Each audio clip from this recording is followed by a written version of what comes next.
Masih di Sapa Indonesia Malam bersama saya Friska Clarissa. Pendaftaran sistem penerimaan siswa baru SPMB di sejumlah daerah masih menemui kendala, potensi kecurangan juga harus diwaspadai.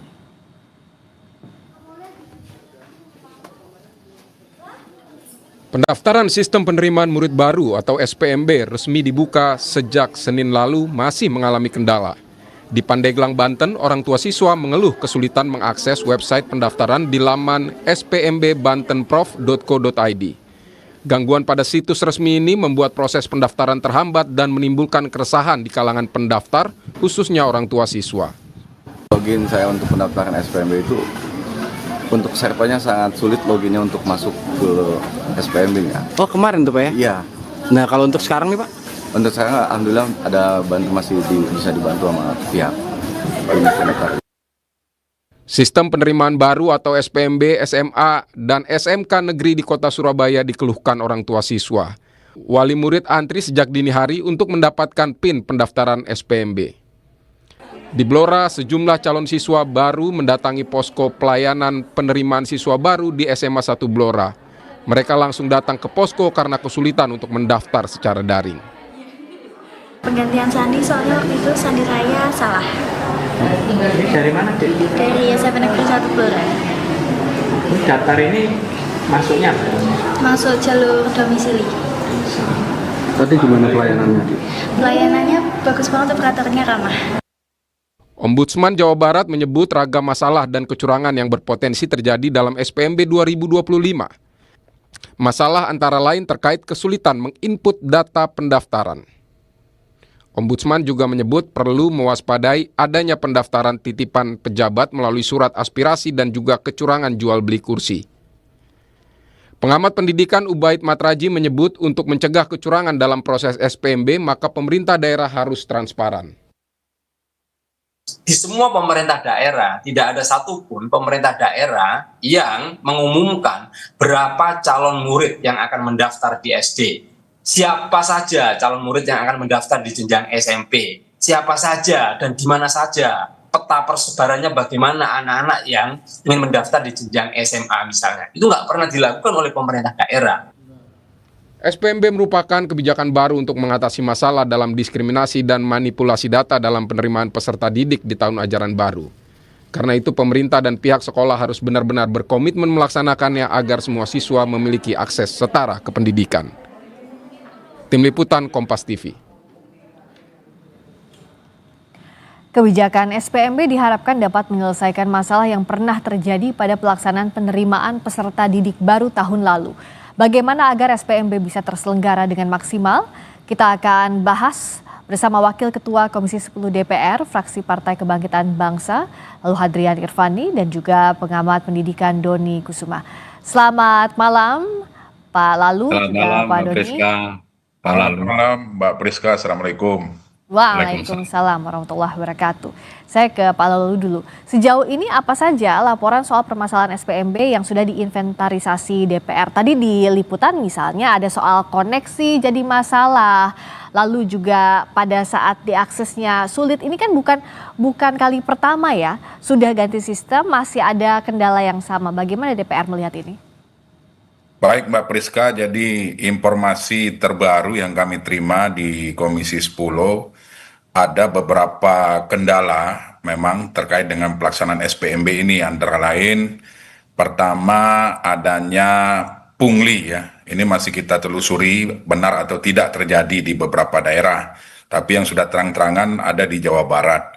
Kemudian yang kedua, sistem atau aplikasi yang digunakan di daerah-daerah tertentu ada kendala. Nah ini pada saat laporan itu kami terima, kami langsung menghubungi pihak Kementerian Pendidikan Dasar dan Menengah agar langsung mendeteksi daerah-daerah mana yang sistem atau aplikasi pendaftaran itu bermasalah, dan sudah dilakukan langkah-langkah cepat. Ya, artinya ketika bermasalah langsung membuat semacam desk pengaduan atau membuat pendaftaran manual. Nah, kemudian yang ketiga, seperti yang dikatakan oleh Mas Ubaid tadi, bahwa ternyata di daerah-daerah masih belum kita temukan adanya transparansi dari pemerintah daerah Ya. mengenai kuota dari 4 jalur yang menjadi jalur penerimaan melalui SPMB ini. Jadi Ya. domisili persen, kemudian prestasi berapa persen, Betul. mutasi, begitu juga dengan afirmasi. Ini yang masih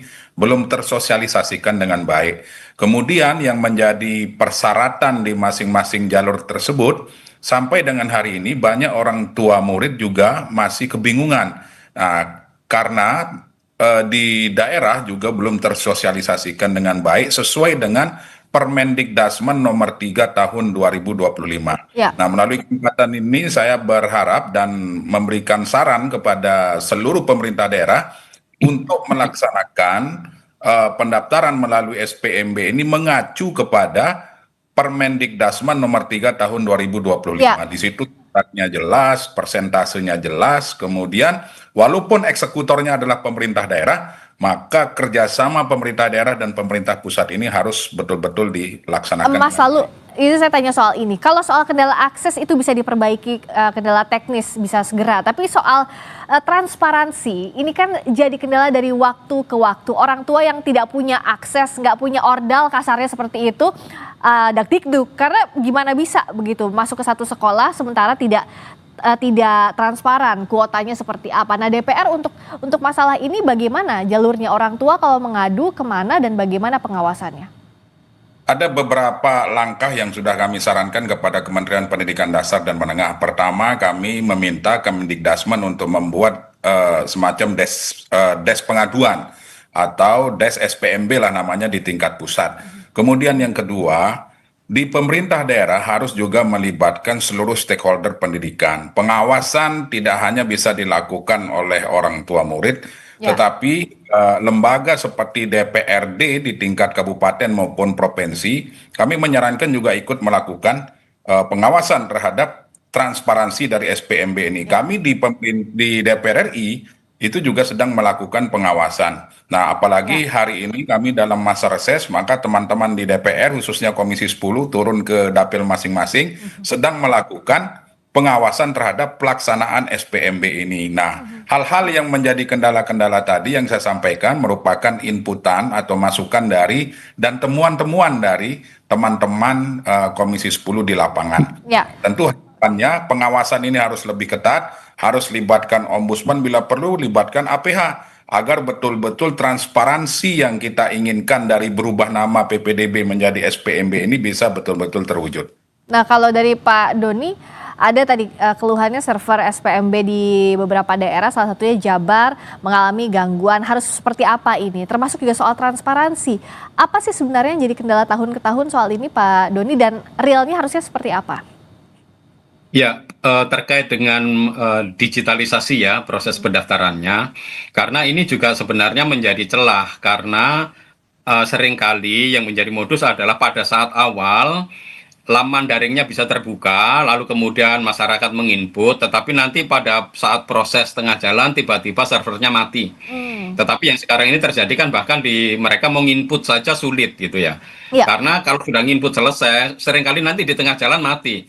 Dan itu kemudian tiba-tiba sudah nggak bisa diakses lagi. Nah, ini biasanya menjadi modus karena nanti setelah itu anak-anak yang kemudian nilainya itu kan selalu bersaing, jadi orang tua bisa ngecek anaknya masuk atau tidak dengan mereka yang daftar baru begitu kan. Nah, tiba-tiba nanti itu servernya down, lalu kemudian nggak sampai selesai, kemudian tiba-tiba ada anak yang menurut masyarakat ini seharusnya dia nggak masuk, tiba-tiba ada di dalam murid baru pada saat tahun ajaran baru. Nah, itu juga sebenarnya menjadi modus.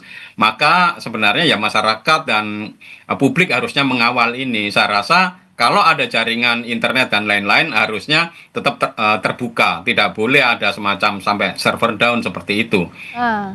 Nah, kalau mau ada internet, tidak ada internet, sudah digitalisasi atau belum, masih ada modus seperti ini, kemana orang tua itu bisa menagih haknya, Pak Doni? Katakanlah servernya down, nggak bisa mengakses, tiba-tiba anaknya nggak bisa masuk, ada anak lain titipan. Tapi kan kalau nasi sudah menjadi bubur, orang tua juga bisa apa?